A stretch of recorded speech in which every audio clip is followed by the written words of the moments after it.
saturation vocale, on entend souvent qu'il faut contracter ses bandes ventriculaires pour faire la technique des fausses cordes. Les cordes vocales, c'est ce qu'on voit en blanc. Et les bandes ventriculaires, ce sont les deux replis roses au-dessus des cordes vocales.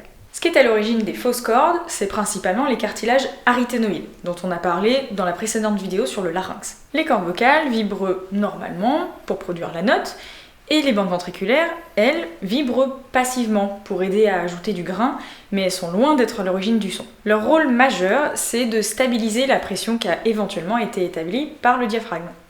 It's always when you have the right strength of the body that we would be ready to give up ours. Là, en effet, on voit que mes bandes ventriculaires bloquent quasiment la totalité de la sortie d'air. Elles recouvrent les cordes vocales, ce qui aide à donner cet effet un petit peu agressif. Mais j'ai pas contracté mes bandes ventriculaires pour qu'elles arrivent dans cette position-là, car ce ne sont pas des muscles, ce sont des muqueuses, donc elles ne peuvent pas être contrôlées.